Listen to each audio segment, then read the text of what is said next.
alumnos y alumnas del quinto grado de educación secundaria, Colegio Sagrado Corazón Michel. Tengan todos ustedes muy buenas tardes. Les felicito porque la mayoría, el 98%, 99%, están cumpliendo con sus trabajos, están cumpliendo con las actividades. Ya estamos al final del tercer trimestre y les felicito. Y no solamente ahora van a cumplir cuando han estado en secundaria, sino sean más cumplidos y más responsables cuando estén en la universidad. Sean más cumplidos y más. Tienen que agarrar, porque por ahí les va a preguntar a ustedes, a algún compañero de oro de la universidad en el primer ciclo, ¿de qué colegio vienes? ¿Dónde has estudiado? Yo he estudiado en el Sagrado Corazón Michel.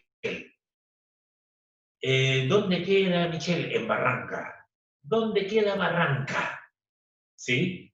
Un alumno, ahora exalumno, ahora es profesional en la Universidad Cayetano Heredia.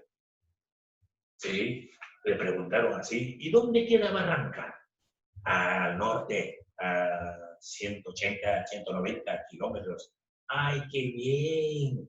¿Ahora qué? La vez pasada me encuentro en la plaza con mi señora madre y me dice que ha sido becado por la institución.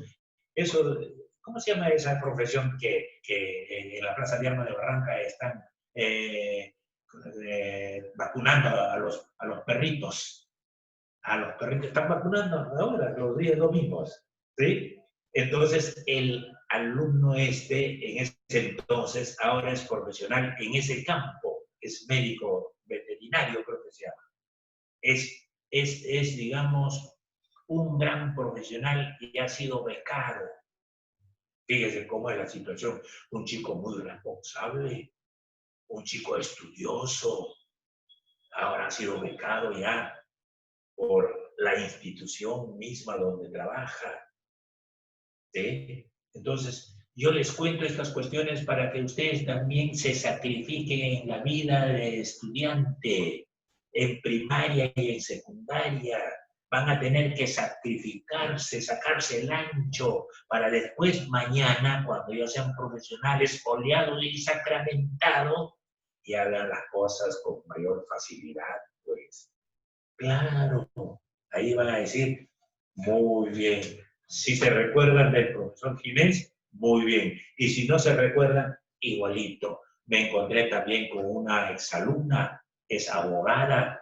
A esa exalumna, mucho le gustaba leer. Cuando estaba en secundaria, siempre paraba con su libro. ¿Qué estás leyendo? ¿Qué estás leyendo?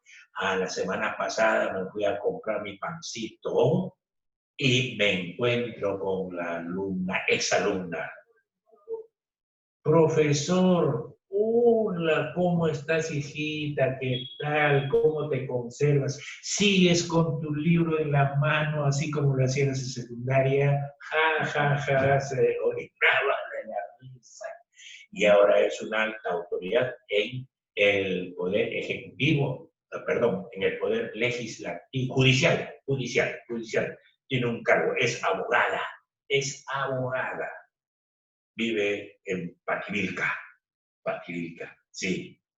Así es que, y está tranquila, está ganando su platita, está trabajando, y se terminó todo. Entonces, ustedes también, mis queridos alumnos y alumnas, yo siempre he tenido un buen concepto de ustedes, pero tienen que sacarse el ancho como estudiantes. Y cuando estén en la universidad, no se vayan a descuidar también. Y cuando sean titulares, o sea, ya tienen su título y ya tienen su profesión, tampoco se descuiden, tienen que ir en forma paralela actualizándose. No se vayan a quedar como el profesor Ginés, ¿te acuerdas que les contaba? Yo me paraba recostado junto al poste y la ciencia de sur a norte y la tecnología, cómo avanzaban a pasos agigantados. Yo mirando cómo pasaba la ciencia y cómo pasaba la tecnología, así miraba. En cambio, ustedes no. Ustedes lo que tienen que hacer es seguir en forma paralela con la ciencia, la tecnología y la profesión que tienen ustedes. Claro, pues, por eso cuántos maestros de las anteriores gestiones no estamos al día con la tecnología, no estamos al día, y ya ustedes conocen, ustedes saben, mis exalumnos saben perfectamente esa situación. Por eso no se vayan a quedar ustedes siempre marchando en forma paralela con la ciencia, la tecnología y la profesión que tienen ustedes. Eso es importante. ¿Me han entendido? Sí, profesor. Muy bien. Está claro, creo. Vamos a tratar ahora sobre, ¿cómo se llama ese enfrentamiento entre los habitantes de dos instituciones? ¿Cómo, qué nombre toma esa gestión, ese enfrentamiento?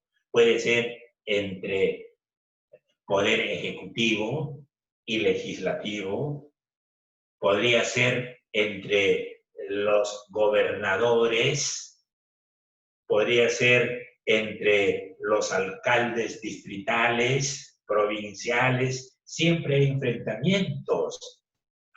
Podría ser, por ejemplo, entre los habitantes de los distritos de San Isidro y Miraflores por cuestión de límites. ¿Se acuerdan que yo les hablaba algo sobre esa situación? ¿Sí? ¿Qué nombre lo vamos a agarrar y lo vamos a poner a esta situación? Conflictos. ¿Quiénes participan en esto? La comunidad, la sociedad. Muy bien. Conflictos sociales, el baguazo que les conté. Ahí podemos agarrar y ponerle este nombre. Ya, profesor. Conflictos sociales, ambientales, por cuestión del ambiente, medio ambiente, terreno, por la cuestión de la tierra. Hay tierras eriazas y hay tierras productivas, hay tierras bien alimentadas, etcétera, etcétera. Por eso puede venir por cuestión del agua, el turno del agua, puede venir enfrentamientos socioambientales. ¿Sí? El Estado tiene que poner orden en ese sentido.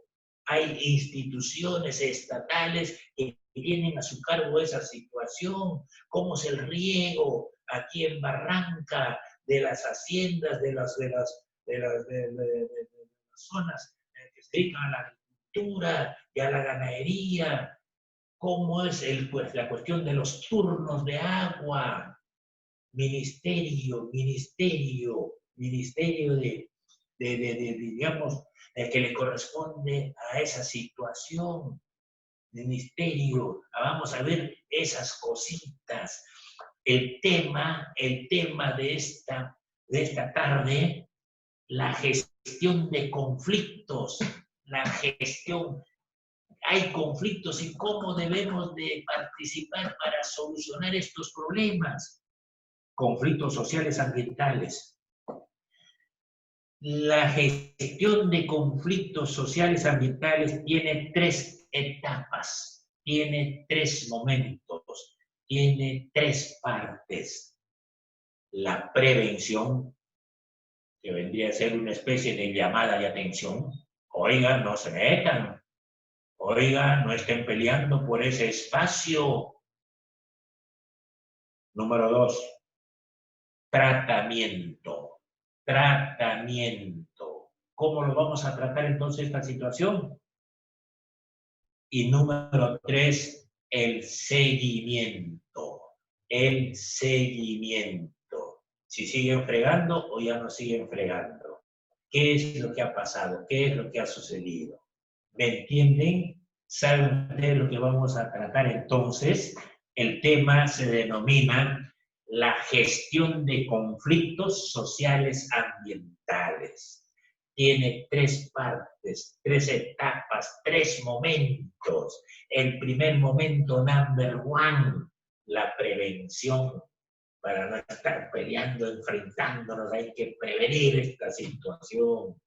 La segunda etapa, mi querido amigo Vázquez, el tratamiento, para no estar enfrentándonos a hacer uso, escándalos, toda esa cuestión, el Estado que intervenga para darle solución a este problema, pues para darle el debido tratamiento.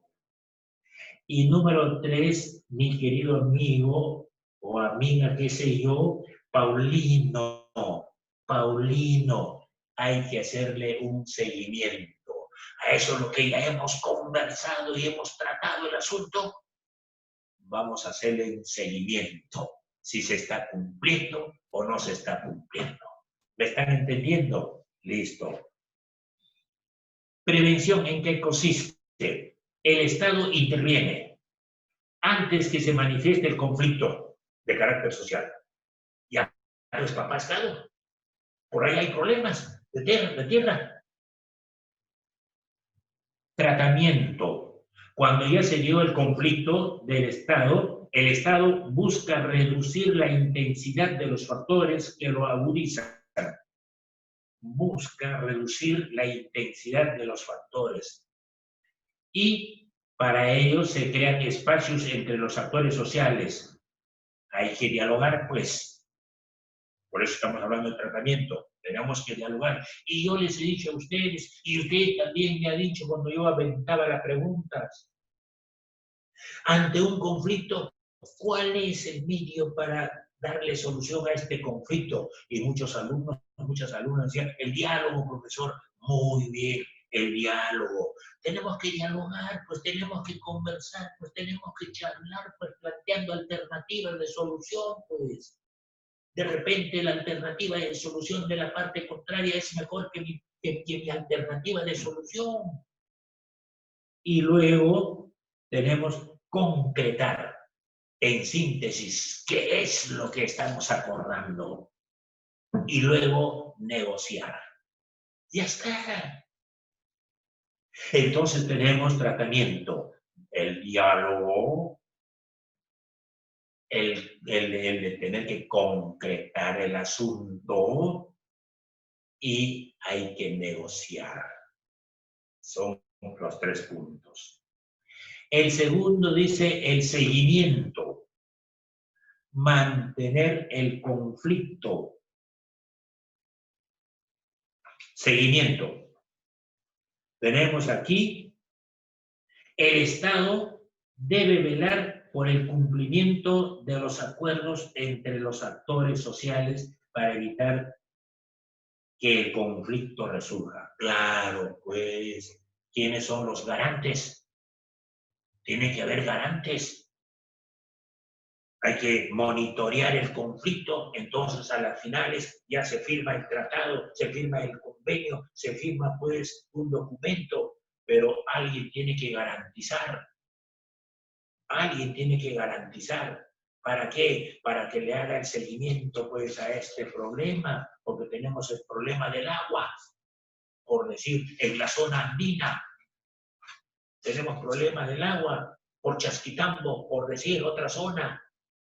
Y la cantidad en las riberas de los ríos existe cualquier cantidad, digamos, de espacios que se dedican a la agricultura, a la ganadería, y hay conflictos, hay problemas por esta cuestión de la distribución del agua. Entonces el Estado tiene que ver a través del ministerio que le corresponde, tiene que ver esta situación, pues si no frieguen, hombre. Nos estamos olvidando de la agricultura, nos estamos olvidando de la ganadería. ¿Cómo llegan a los mercados esos productos? Hay que darle prioridad también a esa situación. ¿Sí? El rol de los actores sociales en la resolución de conflictos. ¿Qué rol desempeñan los actores sociales? Estamos en conflictos, estamos socioambientales, conflictos, problemas. socioambientales en la costa, en la sierra y en la selva. Se dan esas situaciones, mis queridos alumnos de quinto y secundaria, pues hombre, tienen que vivir ustedes esta situación que les estoy explicando. El rol de los autores sociales, que los actores sociales involucrados, los actores sociales, los personajes que están involucrados, tomen conciencia de sus roles dentro del conflicto, que tomen conciencia, que analicen, que vivan en ese problema del conflicto, pues. No es porque por caprichos o porque alguien me está ordenando, no. Tiene que tomar conciencia de esa situación. Tienen que buscar una buena disposición para el diálogo, pues. Hay que dialogar y concretar y negociar para lograr una resolución pacífica exitosa. Hoy, qué bacán, qué bonito. Y no podemos agarrar y cuando se da esta situación y salir de la sala donde hemos estado reunidos, ganamos, ganamos, estamos victoriosos, victoriosos. No, pues así no es. Entonces son tres los actores sociales involucrados. Uno, que tomen conciencia, los que están involucrados. Dos, mostrar buena disposición para solucionar el problema. Y tres, concretar y negociar a través del diálogo. La mediación a cargo de quién? Mediación a cargo de quién? La mediación viene a ser el árbitro. El árbitro, una persona encargada que no se incline ni hacia la derecha ni hacia la izquierda, que esté bien al centro y se terminó todo. Puede ser un representante del Estado. Uno. Puede ser un representante de la Iglesia Católica. Dos, puede ser los intelectuales, un abogado, un economista, etcétera, etcétera, etcétera. Tres, o una organización internacional, representantes de una organización internacional, de la Organización de Estados Americanos, por ejemplo, así como han llegado ya los representantes de la Organización de Estados Americanos para verificar in situ sobre esta cuestión de la organización y desarrollo de las próximas elecciones que se va a llevar a cabo el 11 de abril. Ya están los representantes de la Organización de Estados Americanos aquí en Lima, que están conversando con diferentes entidades o partidos políticos, lo están conversando, están dialogando, están charlando, están hablando. Así, igualito, debe haber en estas cuestiones de problemas socioambientales. No estoy diciendo que los cuatro integran, no. Uno puede ser un representante del Estado. Si no, puede ser un representante de la Iglesia Católica. El cura Bambarén, antes era él, Bambarén. Y muy bueno, buenazo. O puede ser algunos intelectuales, profesionales, médicos, abogados, economistas. Y en última instancia, un representante de algún organismo de carácter internacional. Ya está. Las mesas de diálogo, las mesas de diálogo. En la mesa de diálogo, los actores sociales exponen sus puntos de vista. Claro, se le concede el uso de la palabra. Hable usted, señor, por favor. ¿Quién dice eso? El mediador, pues, el árbitro, pues. De una vez se le da 15, se le da 5 minutos para que hable, ponga usted. De una vez que ha terminado, al otro, la parte contraria, y ponga usted, también tiene 5 minutos. ¿Ya ve?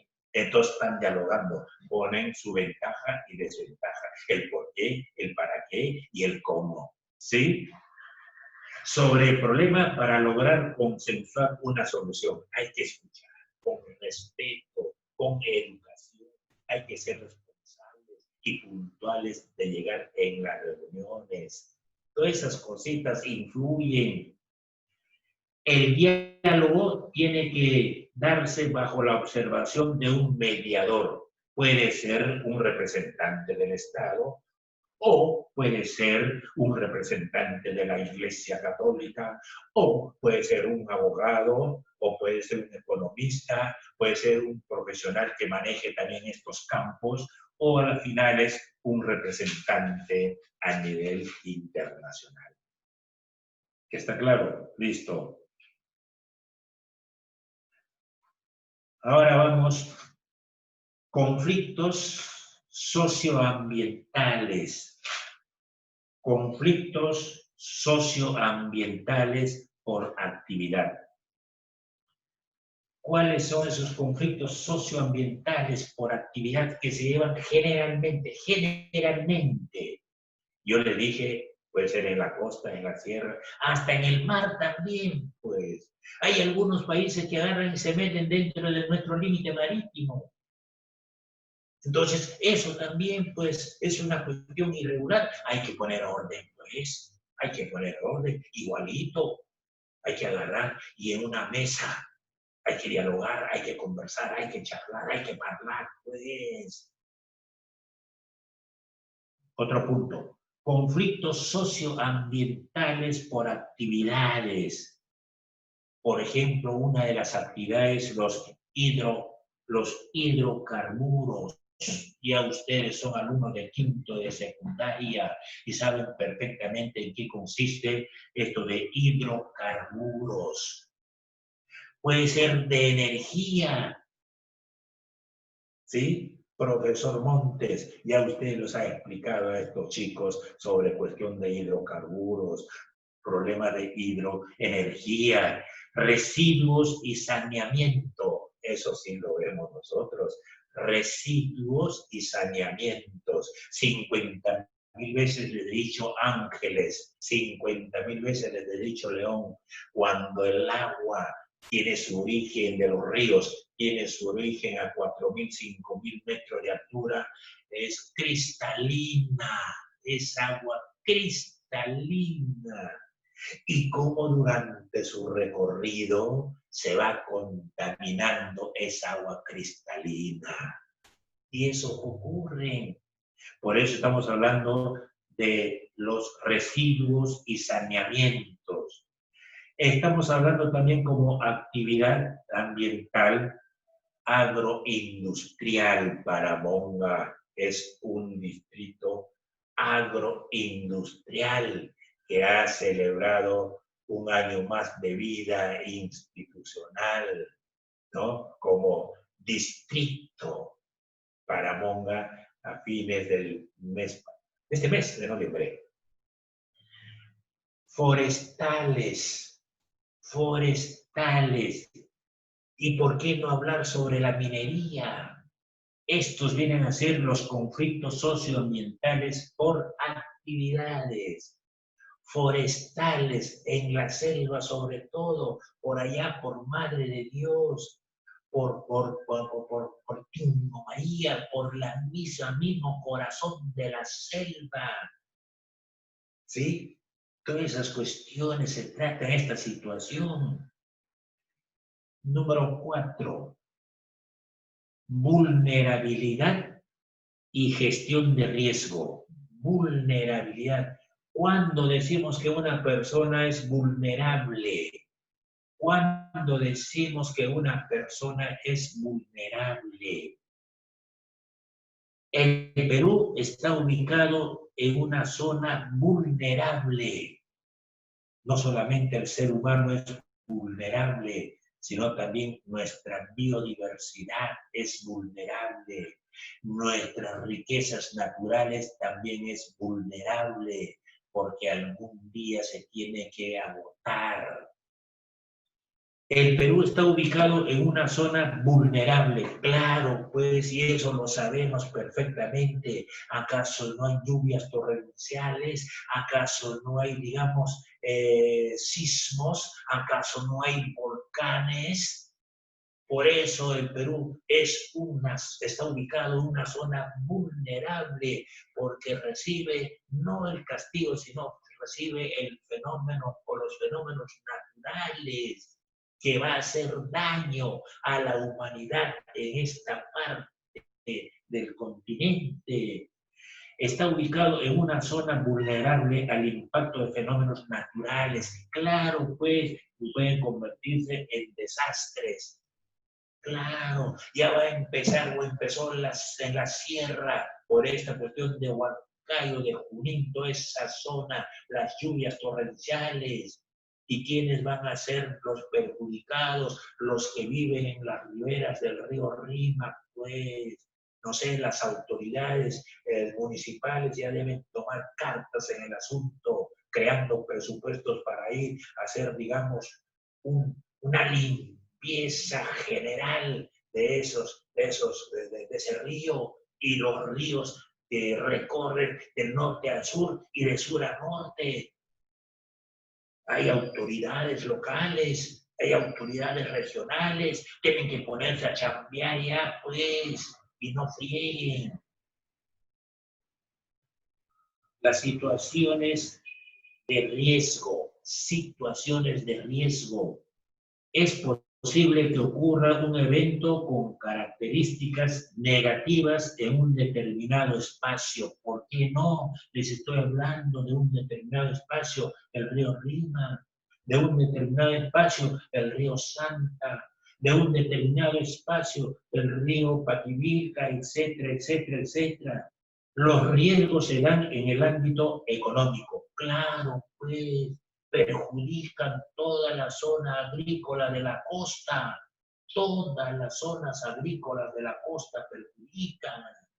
Uno, del aspecto económico. Desde el aspecto social, las viviendas se han venido abajo. Esas casas que son de adobe se han venido abajo. ¿Y en qué situación quedan los habitantes, las familias de esa zona? El ámbito, digamos, el campo ambiental, el campo en el aspecto ambiental, el ambiente, cómo está completamente desfavorable, el clima en el sur, sequía.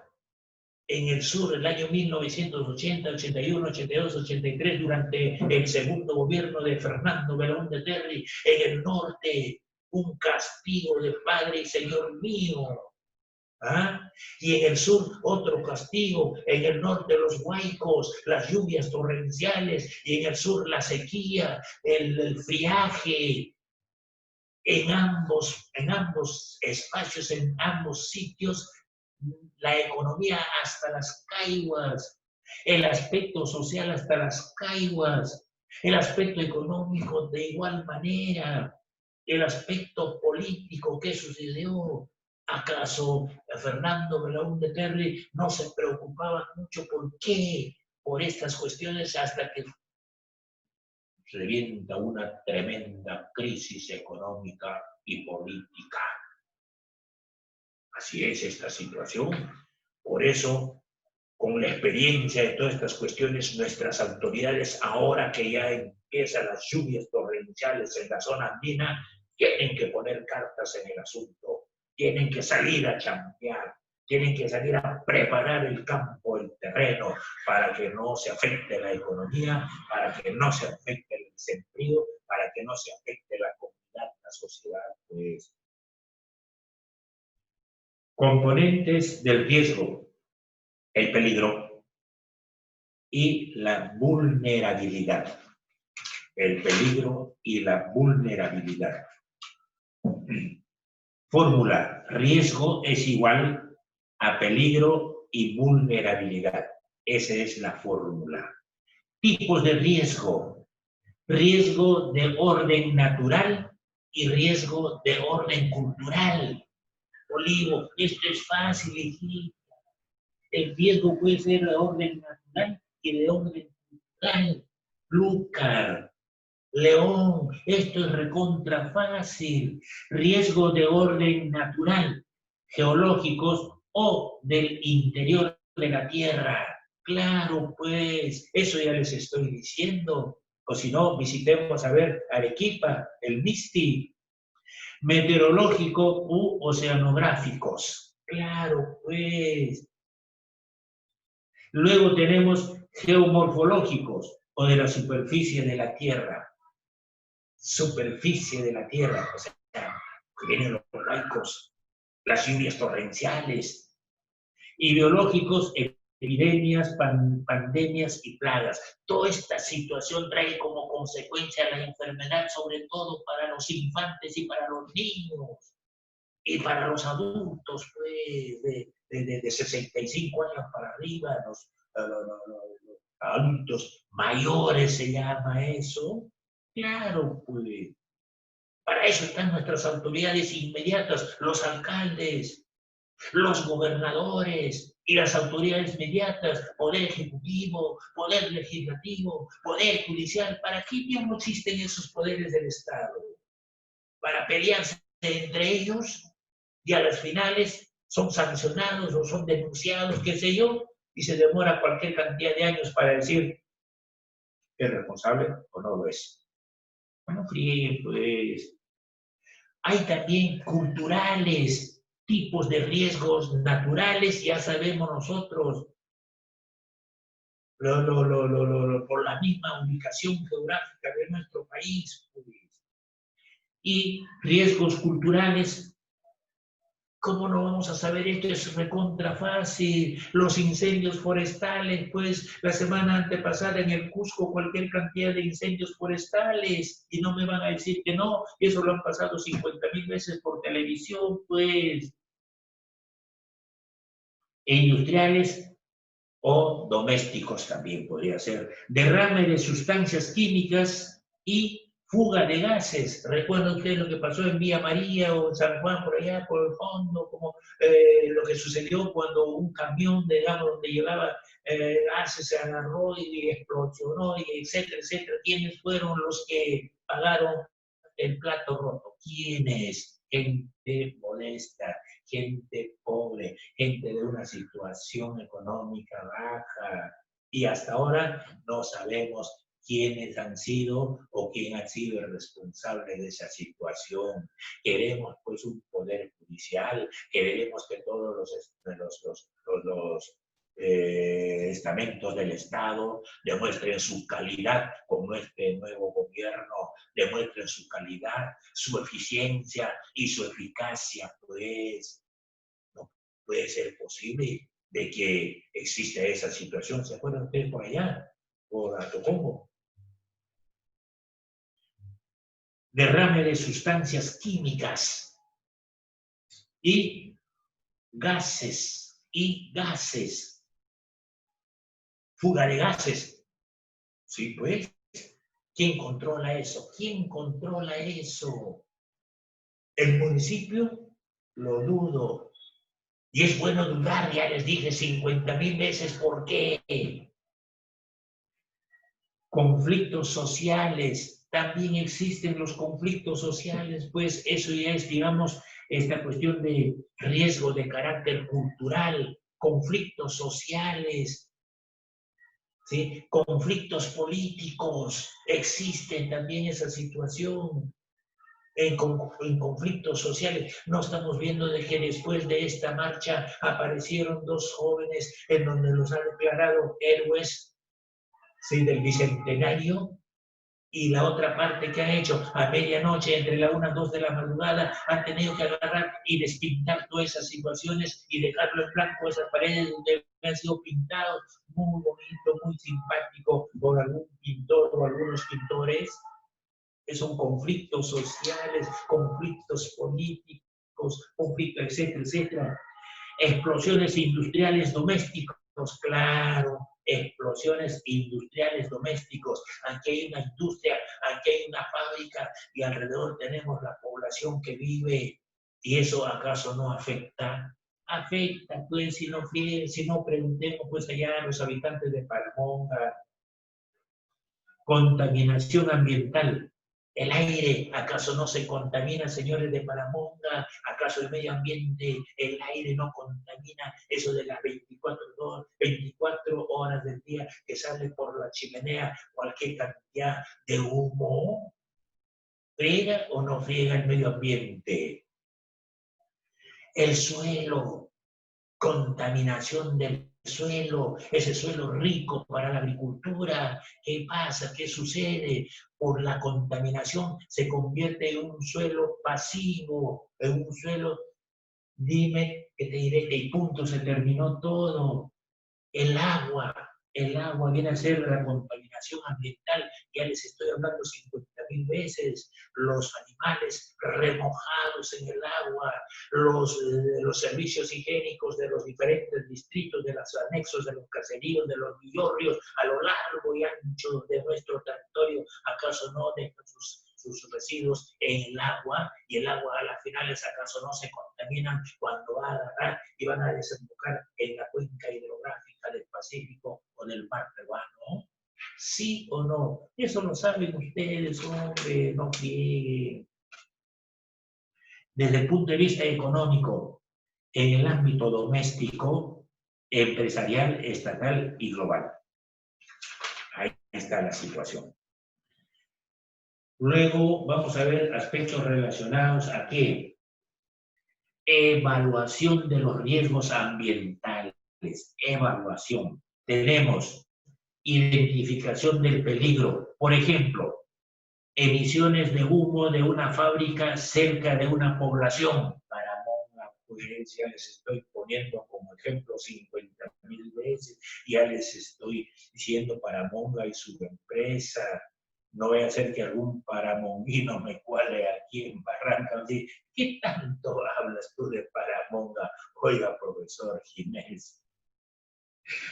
Número 2, análisis de la vulnerabilidad. Por ejemplo, la cantidad de gas contaminante que la población puede soportar sin poner en riesgo la salud. Bueno, está controlado.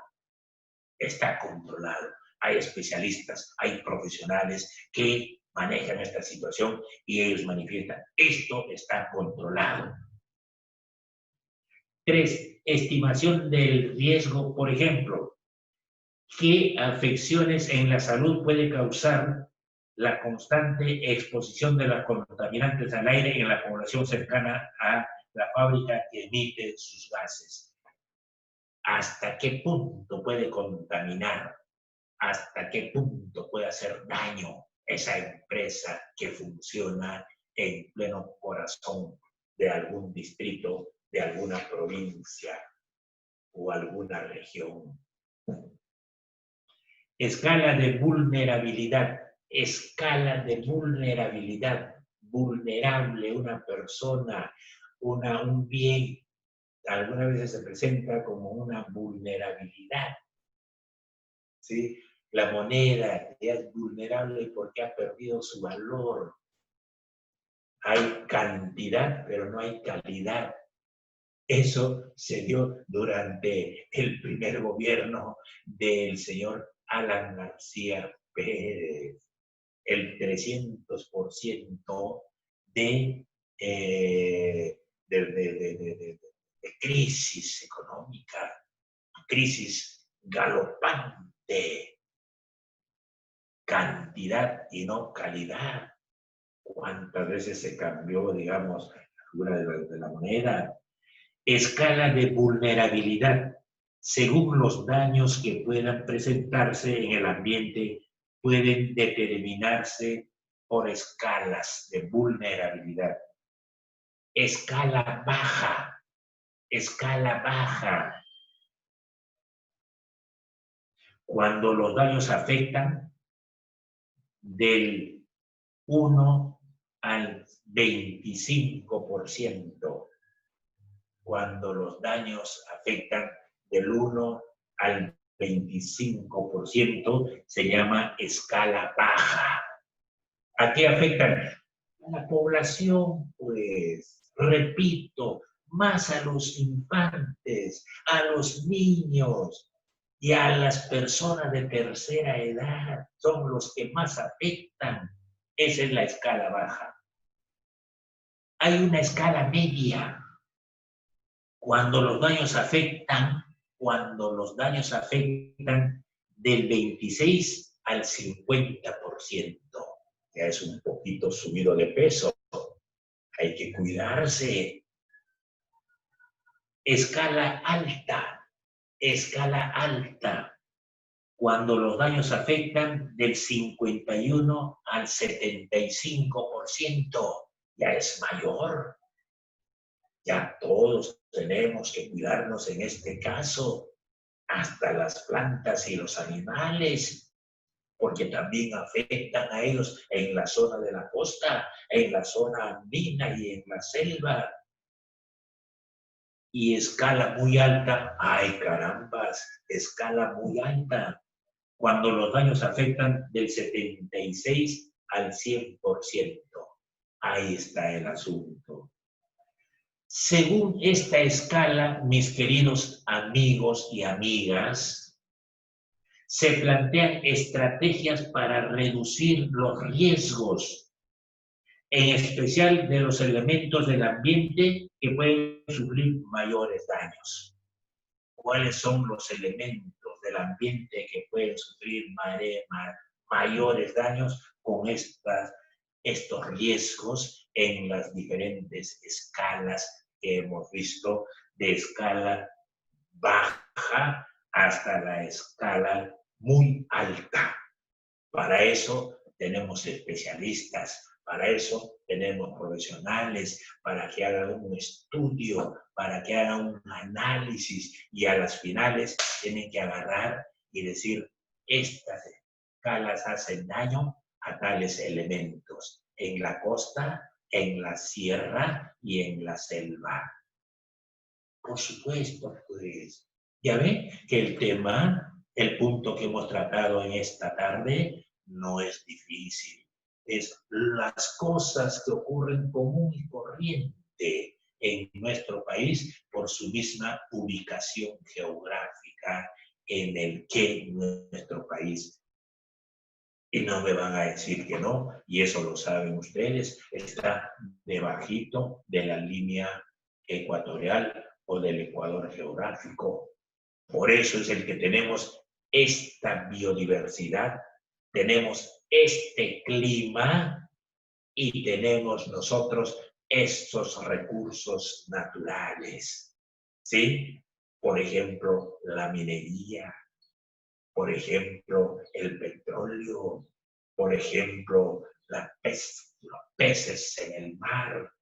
Ya les he hablado también esas situaciones de los peces en el mar, que son cantidad de animales que viven en aguas frías, y cuando el agua es tibiecita, porque la corriente del Niño algunas veces llega hasta por ahí, estos peces agarran y se mudan, hacen su mudanza en busca de agua fría, ¿sí? Porque ellos son animales de aguas frías, mis queridos alumnos, y el Perú está ocupando uno de los primeros lugares en pesca a nivel mundial. Por eso Japón siempre está a la expectativa de cómo va la pesca en el Perú, etcétera, etcétera, etcétera. Ahí nos quedamos. Primera pregunta. Primera pregunta. Escriban, tomen nota. ¿Qué elementos se debe tener en cuenta para identificar un riesgo? ¿Cómo lo identificamos un riesgo? ¿Qué elementos tenemos que tener en cuenta para identificar un riesgo? Puede ser de carácter natural o puede ser de carácter cultural. ¿Está claro? Por favor, estoy pues dirigiéndome a alumnos de quinto de secundaria. Y la segunda pregunta, ¿a qué se debe que los países pobres registren más daños ante los desastres? ¿Por qué los países pobres son los más afectados ante los desastres naturales y culturales? ¿Por qué? ¿Qué es lo que está sucediendo? ¿Qué es lo que está pasando a los pobres? ¿Por qué desde una situación crítica? ¿Por qué a ellos les afecta estos recursos naturales y o culturales? Señores autoridades, por favor, pues hay que tomar conciencia de esta situación e ir preparando ya lo que se puede venir a partir de enero, febrero y marzo, las lluvias torrenciales en la zona andina que va a llegar hasta la costa para desembocar las aguas en la cuenca hidrográfica del Pacífico o el mar peruano. ¿Me han entendido, mis queridos alumnos y alumnas? Muy bien. Chao. Nos vemos la próxima semana.